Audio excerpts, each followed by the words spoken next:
I had a dream I was in North Dakota, laying in a field where they had grown a bunch of corn, but then they cut it down, so now it's just a place where I can lay and pretend everything's okay. Cause in this dream you were there next to me, engaging in the silence.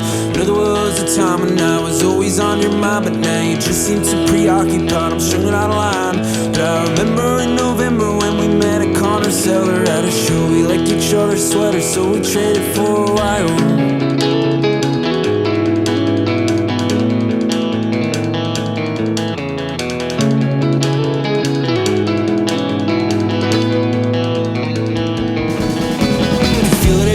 That you no longer give a fuck. It's like that corner of the parking lot that's desolate and filled with all the snow from this past winter. Now it's April and I'm still there, and it's melting so damn slow to probably make it through the summer. I was younger when my mother told my sister and my brother and me if we cleaned our rooms and she would take us to get ice cream. But I took all of my clothes under my bed and she pretended not to see, and I could tell that you could tell that there's something wrong with me. Is there something wrong with me?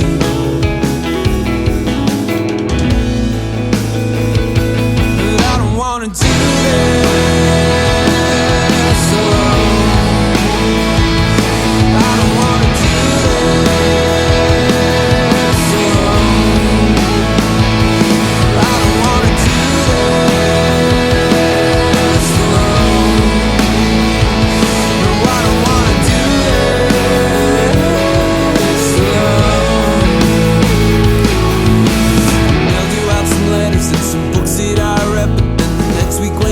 You just texted me and said that you appreciate it so much. I said call me and let's catch it, but I guess you're just too busy. Think that I'm getting the message. When I woke I was still dreaming about the field where we were laying in my head. Wish that I could tell you, but I can't see why we're back to that on everlasting, always fleeting. All these moments that we shared, can't control it, but your love is something I wish I still had.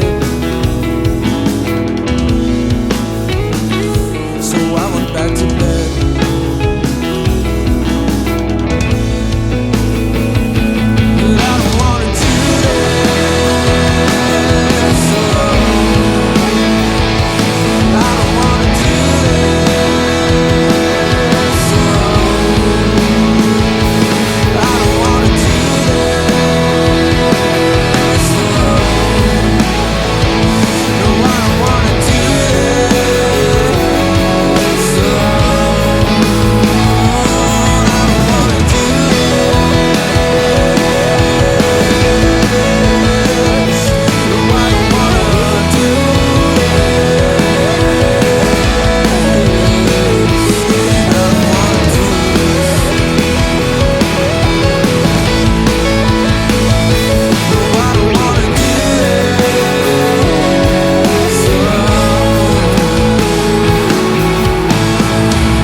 With Ricky Quinn. I'm John Stewart. Thanks for joining me for episode 8 of 3 Questions with Ricky Quinn. I'm excited because we have some very special guests with us. Lance and Sunshine Froelich. I Can See You. You guys are up in North Dakota. That's the reason why I chose that song, because it mentions North Dakota. But the real reason why I chose that song was in the chorus. It talks about, I don't want to do this alone. And you two are in business together. You live together. You start horses together. You breed together. And you've been sweetheart since high school. So I always think about this. That song got already lost Lance. Well, we got this started off right, didn't we? That didn't take long. That didn't take long at all. But, anyway, the whole thing was I listened to that song and I thought, Lance and Sunshine, you're a great pair and a great family, and thanks for joining us. So let me give a quick little intro. So if you're new to 3 Questions with Ricky Quinn, this is our 8th episode. I'm super excited because we do have special guests, Lance and Sunshine Froelich. They're personal friends of ours and people that we just really, really respect. And if you know anything about good American Quarter Horse Association ranch horses, then you know about the Froelich brand. I'm especially excited because I own several of their horses, and they've become friends and really helped me. And I'm just excited for everybody to really get to know Lance and Sunshine personally. If you've watched any of our previous episodes, you know the format's pretty simple. We'll take the next 45 minutes to an hour. I like 45 minutes. Ricky likes to go further than an hour. And we're going to bounce around really 3 questions. We've had special guests like Ryan Brand, Nick Donahue, Alicia Landman. Whoever joins us, they get to ask Ricky a question. So I'll ask all of you a question. Actually, I'm going to ask Lance and Sunshine a question. You can hop in on that. And then Lance and Sunshine will ask you a question. And then to close it out, you'll have an opportunity to talk to Lance and Sunshine and give them a question. Last week's episode is really, really great. I was excited that we were with Cody Roy and Aaron Dickinson, professional horsemen, professional cowboys, and got to talk a lot of great stuff. So if you missed an episode, go back, watch them. They're pretty great. And we're moving them all to they're on Ricky Quinn's Facebook page, but also on Ricky's new YouTube channel. So with that, we can go ahead and just start talking to Lance and Sunshine. So how are things up in North Dakota, friends? Good. About to get colder. Well, that's good. Well, you guys have 2 kids. They're great kids. You saw the pictures as you logged in, Jossie and Brody, and you guys have a very busy, active life. Talk to us about where you are in North Dakota, just so everybody kind of is aware. We're right on the North Dakota-South Dakota border. We're 50 miles south of Bismarck, North Dakota, on the west side of the river. So we really have rolling hills, and we have we're about a mile from the Cannibal River. So we have a really scenic area. That's great. Well, I'm excited to have you guys here. And am I ready to go? You're pumped up. I am. I've had a little caffeine. I took a nap this afternoon. I'm raring to go. You needed one, John. Yeah, thanks. So my question to you guys, it's pretty simple. I've known you for a number of years. I'm blessed to be a customer of yours, and have been up there to visit your ranch and really get to see the operation. And my own personal story. I fell in love with one of your studs. I'd watched 2 Eye. I saw a horse that was by him, and I said I love everything about that horse and wanted to have one of my own. And I did get one of my own. Now you have like 8 of them. I have like 5 of them. But the issue is I had one of them, and then Lance and Sunshine said, "Hey, you like that one? Here's another one." Oh. Yeah. And then around the 3rd or 4th one, I finally realized they're in the business of this, no, that's not true. But I've absolutely loved my relationship with you guys and appreciate, just consider you guys friends. So my question to you is, you and Ricky are both in this business. Ricky, if you haven't watched some of our earlier episodes, not you, Lance Sunshine, but anybody else watching this, Ricky also works in a quarter horse operation with Lazy U, and you guys are chasing a certain type of breeding program. And I just kind of want to ask you guys, Lance and Sunshine, what are you looking for? I mean, kind of what are you working towards? You have 4 studs that each have, distinct personalities and distinct, traits. But like, what are you chasing? What are you trying to produce? And I'd just like to kind of know what you guys are chasing. What are you looking for right now? Oh, I don't know, a little bit of everything. You'd like to make a horse that you like to ride, but you got to keep it in mind that you're not the one that you're making it for too sometimes. So you kind of have to find a balance of something that's going to be quiet enough for, let's just say, somebody who may not ride every single day, something quiet enough that they can get by on, but also something that is nice to look at, conformationally correct, and just kind of an all-around general type horse. And it's a hard game. It really is, because you'll I think mostly too, it's hard to find a good stallion, because especially if you're very, very picky, and which I try to be, but you never know until you got him in your hands what you got.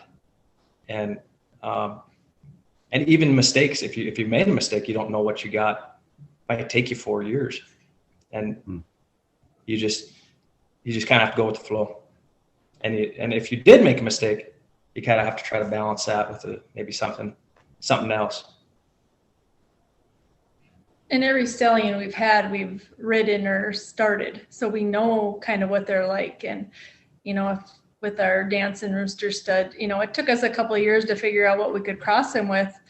Finally, when I'd start halter breaking colts, and I was just, this is too much. This might not work for everybody. So now this year I said, I was telling Lance, we had about 19 colts that just left, and I got them all halter broke. And I said, I feel like all of the crosses we had this year were really, really good. And when they left, I might have only worked them one time, and I felt they were ready to go to whoever they were going to go with. I wasn't worried about the cross, and we sold some from every stallion this year. So, it is trial and error, and we're not afraid to admit that they might not work out. Or if people call us, Lance is so good about, they'll say, this is what I'm looking for. And I'll say, you call Lance, he knows the mares better, and he can pair you up. And he does a good job. That's the biggest thing, is trying to pair. What do you want to do with this horse? And for a lot of these horses, if you put the time in, they'll do about anything you want. But understanding your customer is, I think, key. How much do you ride? What's your experience level? Then I can appropriately match them to the correct horse. So how many foals do you have a year? I mean, what's the number? 40 to, I think the most we ever had was 55, probably. Yeah. 40 to 50. So, but when you know those 4 studs and you know all your mares, I mean, you can, if somebody's saying they're specifically looking for a certain size horse or a certain disposition, whatever they're looking for on that side, you can pretty much align. I mean, you can pretty much align to their wishes pretty well there, Lance. Yeah, I think you try, you do your best. Size is pretty easy, I think. Sometimes disposition can be a little tougher, because I've had rode 2 full brothers and have them completely opposite of what the previous one was that I rode. And it's always kind of a cool thing to kind of watch develop, but just the way it goes, I guess. You do your best, and you try to match. You listen to those folks, and when they want a 16-hand horse, you try to figure out which crossing is going to get them there, and what does this position, or if they want a cutting horse, they want a smaller horse, or whatever they want to do with it, you try to match them up with that too. Well, so out of your 4 stallions, what are the different personalities between those? I mean, like the I'd Watch 2-Eyed horse versus the Dance and Rooster. The I'd Watch 2-Eyed horses, about anybody can get along with one of those. They're pretty dang quiet. They get big, 16-1's not out of hand. I'd say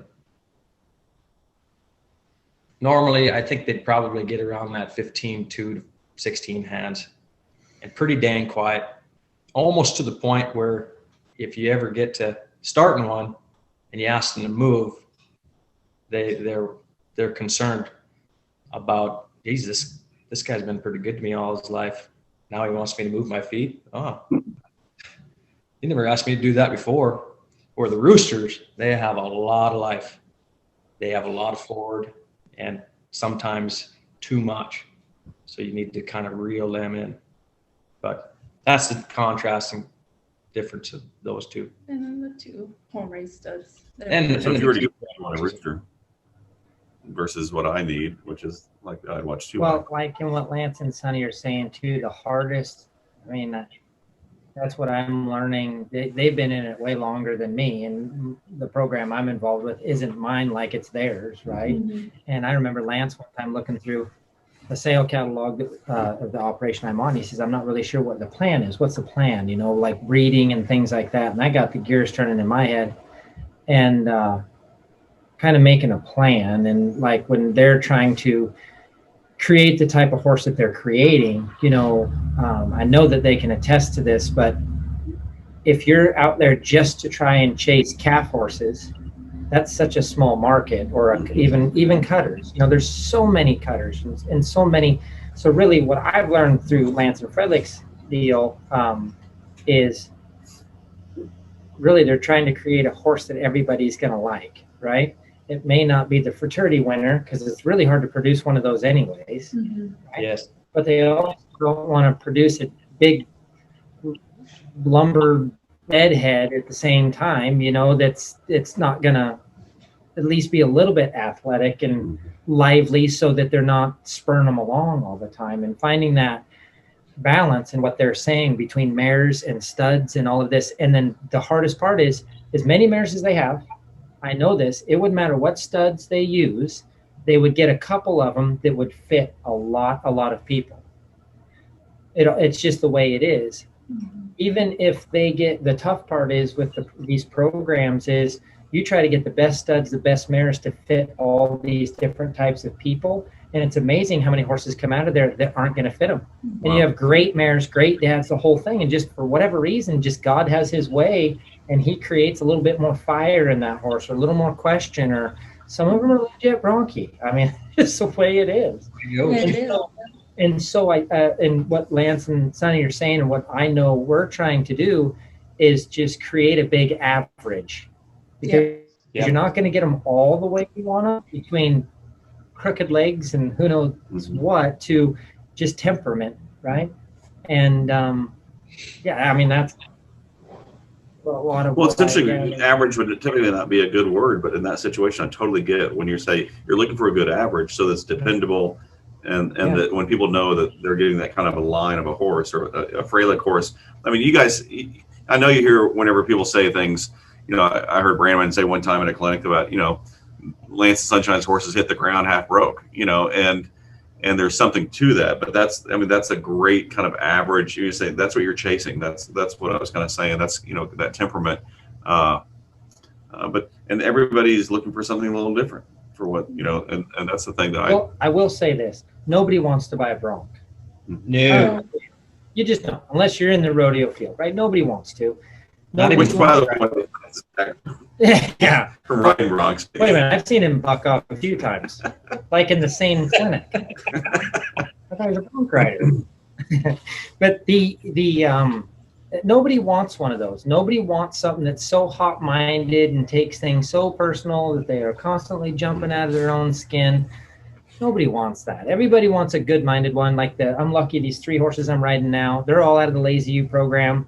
One of them I own. The others are kind of handpicked out of the group for a reason, you know? And like with I know they're rooster stud. I saw a video of a colt that was out of it here just the other day running around loose. And there's going to be athleticism that comes out of the Froelich program that I don't know if they've had in the past from the bigger solid horses they've had. And so that's a direction they've chased. And they're saying, okay, where do we want to go with our program? Now we want to add some of this caddy type stuff to our program, but you got to be really careful. you do. I know based on our program, we got a lot of that caddy stuff in there. And sometimes when they get in trouble, I can't ride them.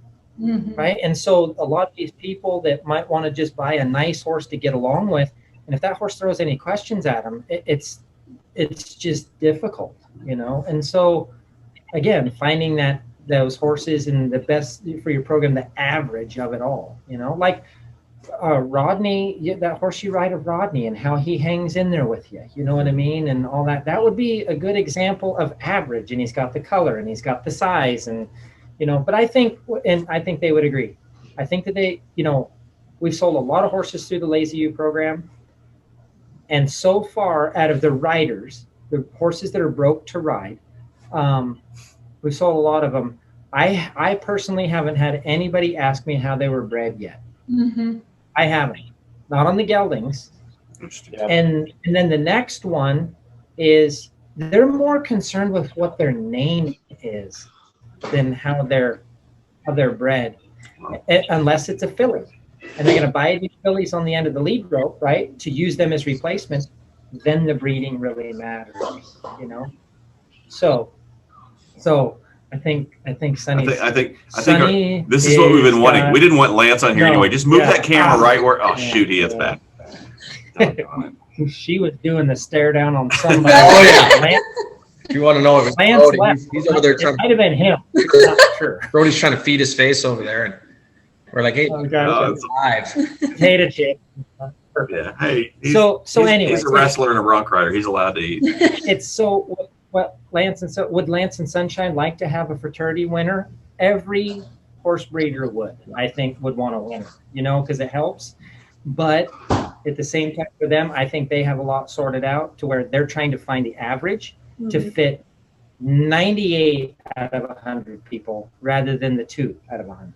And if more horse people would be real of just saying, you're right, everybody wants a horse they can get along with.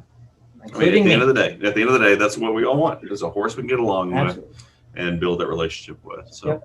Well, thanks for letting me ask that about where you guys are kind of going and what you're looking for. That's we could talk for hours just about that specifically. But Lance, Sunshine, you guys have a question for Ricky?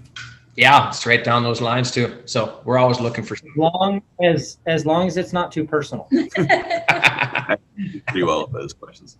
Go ahead, Lance. Along those lines, we're always looking for something, as far as stallion wise. So the hardest thing for me to figure out is that there's a bunch of, I think every year that goes by, these horsemen in this country are getting better and better.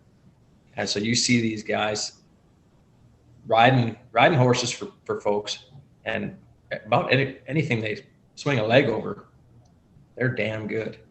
So how do you sort out what's good and what's possibly not? Because you don't know what it took to get there. And that's what I think a lot of folks need to know is what it took to get there. So is your question like, as far as what's good or what not, like if somebody rode a horse and whether how well the horse is broke, is that what you mean? No, as far as if you're out there as a breeder and you see a 2-year-old stallion riding around, you're like, oh man, I like how he's bred. I like how he moves. But really anything that guy swings a leg over rides around. Yeah.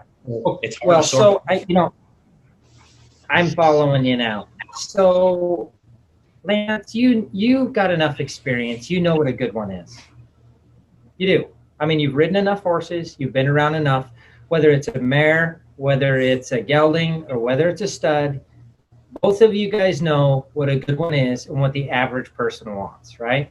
And when I say you do, what makes a lot of those other horses that you're talking about, that some of these other known people are riding, what makes that horse so good is because of those known people riding it. Mm-hmm. That's why a lot of these programs that are out there, these big time, big name programs, they pay the known people to show their horses for them. And that could be important for a program.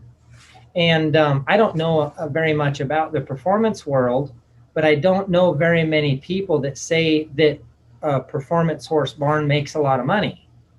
Whether they're the trainer or the owner of the horses or any of that, I think it takes a lot of money to do it, but I don't know if they make a lot of money, right? So a lot of the show world, in my little bit of experience of it, is the show world. It's really more about, unless you're the owner of Metallic Cat, right? You got to hit one of those anomalies to make that work. And so I think, you have anything that Sarah Dawson's going to ride is going to be worth more than if I ride it, right? Look what she's done with her career. So you just tag that onto that horse and it's already going to add the value. I even know for myself that there's people that know me that there's a little sorrel horse I'm riding right now, you guys, that I've got just a handful of rides on him and people are already asking me, what's he going to cost if you keep riding him? Mm-hmm. So just me riding him is going to add value, and I am nobody, right? And so compared to like a Sarah Dawson and some of those guys. And so I think where people go with a lot of that, like if I put myself in there, if somebody asks, okay, if you ride this colt for us, what's this colt going to cost us because we want you to do it? I think what makes him a good one, I think what's going to make him a good one is how I go about it, right? But then backing up a little bit to what I was saying to you guys, you already have spent enough miles outside to know what a good one is. You have. You already know the answer to that. The question is, And your guys' definition of a good one, in all honesty, is going to be the same as the majority of people. So, Lance, I sent you a bunch of those pictures for them stud horses down at the Rain Cow Horse Deal in Fort Worth, you know, and like the blind side and all that. Gosh, those horses are bringing $88,000 to $50,000 for studs. And so I have an idea of what everybody else thinks is a good one too, you know? Yep. That's my point, is you already know what a good one is. The question is, for a lot of that, is then how do you promote that good one? And that's where a lot of your cow horse trainers and them known winners and everything else, they get a hold of these horses. And that's then the next level of, is that horse a good one? Take STV Blue Blood as an example, right? I mean, Matt riding that horse and doing what he did with that horse, if I had a hold of that horse, he wouldn't be as good in the public eye because it wouldn't have seen as many people, and I wouldn't have tested him to the public eye in the same way, right? He wouldn't have shown the same at Ryan Brand's branding last week as he did at the World's Greatest Horseman. Yep. So I really think but it doesn't mean that is to the public's eye. So if I wrote SDP Blue Blood, which I can't do what Matt can do, so I'm not comparing. The point is, if I didn't show him and put him into the public eye the way Matt Cook did, and I just stayed at local and went to the local brandings, he wouldn't have gotten the press. But he would still be just as good of a horse. Yeah. Same horse. Same horse. And Lance, and I understand your question. A lot of that question too is, how do I get these things to where people notice them? Right? Gotcha. You're in a business of selling horses. Do I need to hire Matt Cook to ride this thing? Do I need to hire the Dawsons, right? The family to take these horses and make my name? Maybe yes. I think it's like in one of the questions for you guys too is, what do we want to do with these things? What is our plan? Is our plan to be known in the show world? Right? It's like sell the ranch because you're going to need that money. Keeping up with everybody. And so I think you already know what a good one is. I think you know what it takes to make a good one. And I think there's just as much satisfaction in helping the middle-aged lady from Pennsylvania that's retired and her kids are gone, and now she wants a really, really good blue roan to ride that's gentle and she can love, and right, and he's going to be sound and just safe to be around. I think there's just as much of a reward in making a horse like that for her to fulfill her life in some ways as there is to make the fraternity winner. But the lady in Pennsylvania, if she's like me, will also, one of the reasons why she loves that is she knows that line of horses are also being used in the ranch world, and that's one of the things that I can ride in a suburban area in Indiana, Pennsylvania, wherever I want to be, but I know the heart and the soul of their breeding program is to make ranch horses for professional cowboys and that audience. That's one of the reasons why I love their brand. Yeah. And I think that lady, in Pennsylvania feels the same way. That, it's not just being bred for her, but it fits her because, like you said, they hit the average. They hit the average. And I think if you're going to be a breeder nowadays, you got to hit the average. Yeah, I agree. But at the same time, the part these guys are struggling with, no different than what I would think I would struggle with. Lance, I've talked to you about that Would He Be Tough horse. It's a proof of fact those horses are good to get along with, and they make great non-pro horses. Even though there's the horses in the open and everything else, but they make a great non-pro horse. What Lance is trying to do, if he was chasing the show world, is to make a really good non-pro horse, right? Because there's some of those horses that are in the open that are not good non-pro horses. They aren't. They take too much support. But Lance and Sonny are sitting there going, okay, how do we get into a stud? It might have a little bit more gas to it, but we cross it over to our mares, and our average will be such that the majority of people can work with them, but we're going to hide the ones we want out back. That happens at their house. Well, they gotta be able to vacation. That's no. Yeah. I mean, you get one 4 years old, 5 years old. You still got to ride them suckers, but they better be able to vacation. If you got to ride them every day and you take a day off and they buck somebody's off, you don't have a good product. And unfortunately, some of them show horses, the reason why they're good is there's a lot of horse there and they need road. And Yeah. Well, That's the why- word vacation's been why I love your horses. I mean, for a guy like me or the woman from Pennsylvania who can't ride every single day, and if I'm on the road for a week or two and come back and I know a little groundwork, that horse is ready to go. Yeah, and in the horse breeding world, that whole thing too, it's like people care a lot about color. They care about what you named them. They're going to change Really? the name. Oh my gosh. Yeah. Yeah, absolutely. And the conformation, they want a pretty horse and all that. They want that whole package. And I don't know if a lot of people understand when you're in a position where you're raising 100 colts, right? How hard it is to create that package consistently. Yeah. Or when you have somebody say, I want that horse because he's that color, and Lance will say, okay, you can buy him. And he's like, I want you to start him and ride him. I'll do that, but he's going to be a lot of horse. And they're like, nope, I want him anyway. And then, 3 years later, he's ready to go home. And Lance says, okay, this is a lot of horse. I ride him every day. You got to ride him. Okay. Goes home, lets him sit for 2 weeks, calls back mad because he got bucked off. When's the last time you rode him? Well, 2 weeks ago. And then I got on him and got bucked off. So then you try to please, but yet it's like we warned you, we weren't dishonest. So it's, that struggle of pleasing everybody too, which just isn't possible. But it's always got to be somebody's fault, right? Yeah. It's not going to be my fault. It's got to be somebody's fault. And I think that there is a huge art in creating your product, right? Raising the horses. But I know the biggest art is learning how to match them up. And that's kind of how this whole thing started today too. So far, I think we've sold close to 60 head of geldings right in there in the last year, some give or take. Okay. And so far, knock on wood, we haven't heard any negative feedback, but I've said it on some of these other episodes. And I know you guys do the same thing. There's some people, I tell them, we're not going to sell you one. It doesn't matter how good it is or how bad it is. I'm not going to send that thing home with you because I don't think he's going to like his home. Right? There's that level.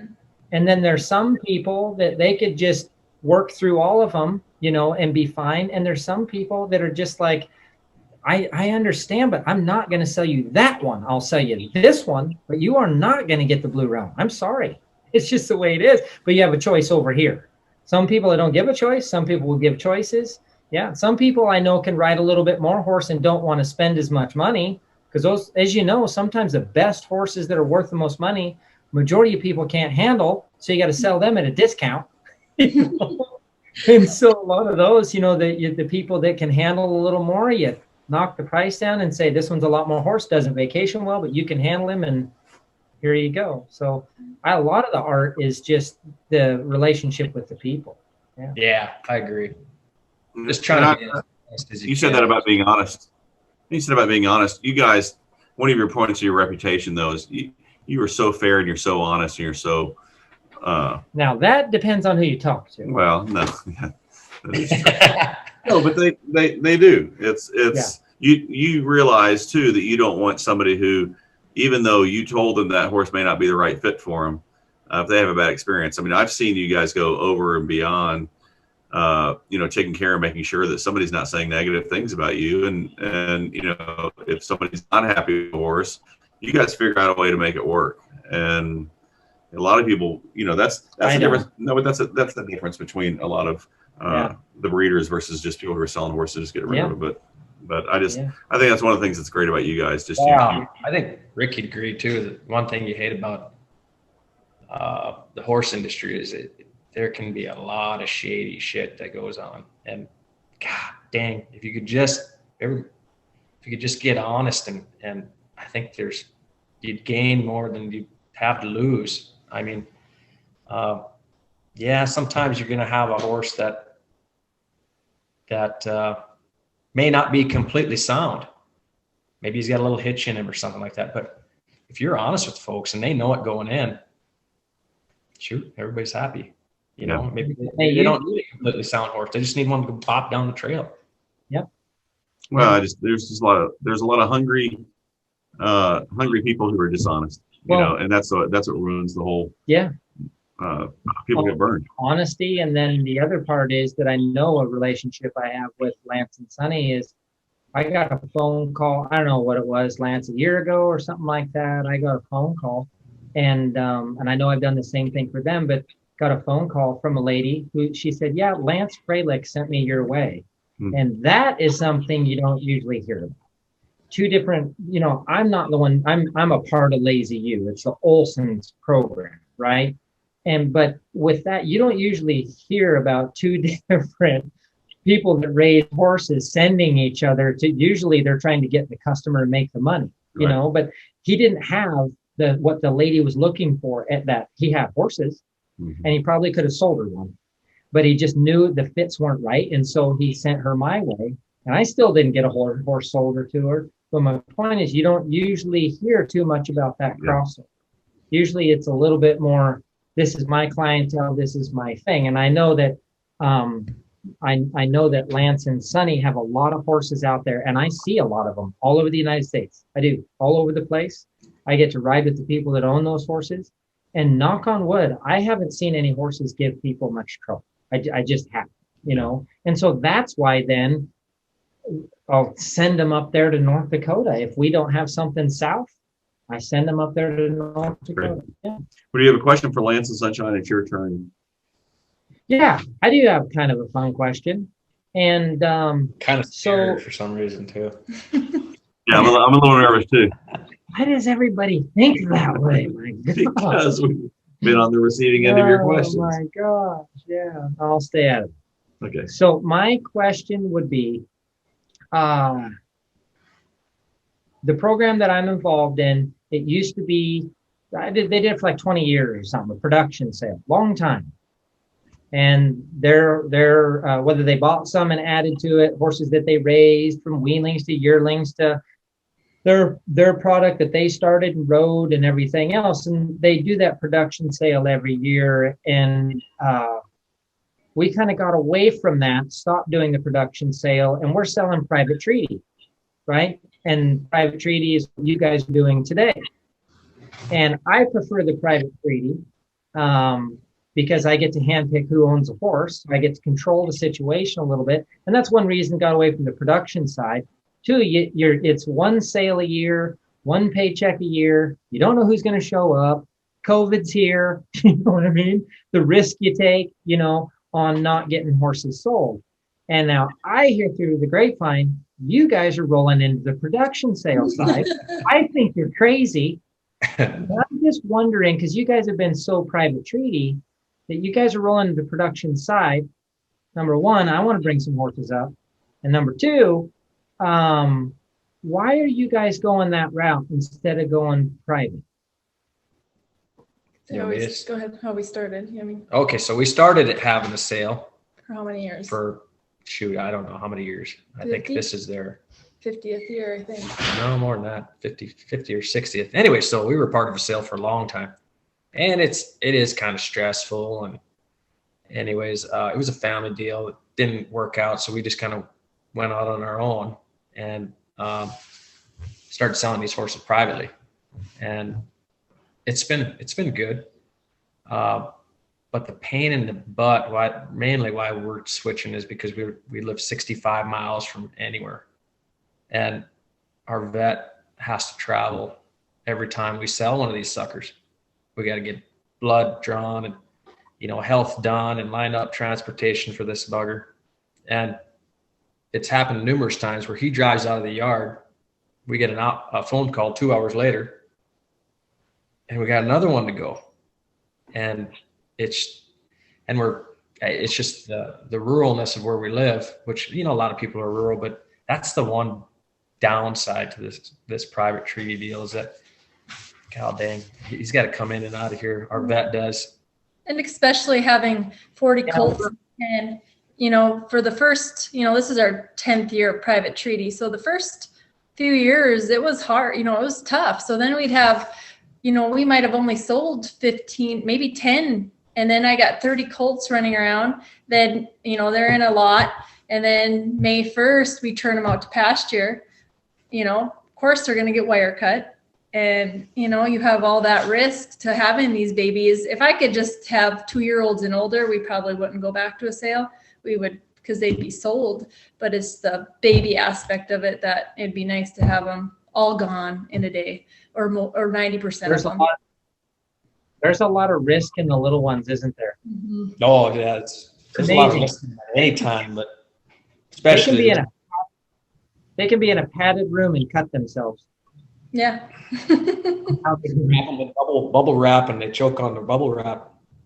Yeah, exactly. And the Seriously. perk of the private treaty has been traveling. You know, one time we sold 15 to North Carolina, so we drove all the way to North Carolina to deliver, and the people we've met just traveling to different sales and stuff has been. The other good thing about private treaty too is you really get a chance to meet all your customers. That's pretty neat because they'll come to the ranch. You get to know them. Where, you know, if you have a one-day sale, shoot, you're so busy, you may not remember anybody. You've talked to so many people, but I mean, there's. Well, If they're online, you still don't know. Yeah. Well, I want to come up and help out, at least. Yeah, come on up. I don't want to ride any of them bronky things through the ring. You know the other cool thing about doing private is that it allowed us to go out there, be involved in other sales, and now we're ready to have our own. Now I know exactly what I want it to look like, and I may not have known that unless I'd been able to go do that for the last 10, 12 years. That's great. So do you have a date? What's the date of the sale so people can go ahead and mark the calendar? Labor Day next September. Saturday, September 4th. I'm there. Come on up. I'm there. You think? Have a horse picked up. Yeah, you Have kind your own. Bring your own horse and sell it. I can do that. Well, I can't tell you how much I've appreciated this time with you guys. I hope that people who are like me in Indiana or the women in Pennsylvania, when you are looking to purchase a horse, that you know, I would encourage them to build a relationship with a good breeder and somebody who's going to be honest with them. I mean, I know you guys are going to be honest. Ricky, I know it lays at you. Yep. I've sent people to you, and you know, if you have what they're looking for, you'll tell them. You're not going to try to sell them something else. Versus people who go online are just looking for, you know, some pretty horse and some good video and things of that nature. And I think for people who are watching this, I would encourage you. There are, you know, some really, really great breeders out there and people who are kind of chasing this the right way. And you know, I think, Ricky, what you said, everybody just wants to have, you know, they want to get along well with that horse. Everybody wants to get along with their horse. Yeah. Nobody doesn't not want to. Yeah. Well, Lance, Sunshine, when we invited you, we tried to find a night that Lance was busy, Sunshine, so we get to talk to you. But obviously Lance figured out how to join us. So, but anyway, it's you guys have such a neat family, and I love what you guys are doing. You're doing great things in the world. Keep on doing it, and appreciate you guys joining us. Thanks, Johnny. Thank you. You bet. And so we are going to be back with you next week with another special guest. Yet to be determined, actually, because it's either going to be our friend Andy or it's one. Actually, we are going to have Andy Dent join us at one point. And Andy is somebody who you've worked with for a number of years, and now he's going down the competition. Well, and Andy deals with Froelich too. I don't like Andy because he deals with Froelich. Oh, he's competition for you. No, here's right. Yeah, Froelich's like it though. I know the Froelich's like it, but I liked Andy Dent. It's a private treaty auction. Ricky introduced me to Andy. I really liked Andy. I told him what a great time I had at this particular sale I was going to up in Montana State. We were out over there. I was so excited. I invited Andy. I said, "You need to come join me. It's the best weekend. It's so much fun." And he said, "No, I'm not going to go. I'm not going to go." And I was watching this one horse from September for like April. And 2 or 3 days before the sale, he goes, "Hey, buddy, I'm going up to the sale. I'll join you. What hotel are you at?" And I told him. And he said, "I said, great. I can't wait for you to come." And he says, "Yeah, I'm going to look at this one horse." Well, it was the same horse that I wanted. It was up there. Effing Andy's in private equity. He has all the money in the world, and I'm a nonprofit. I don't have all the money in the world, so he buys the horse.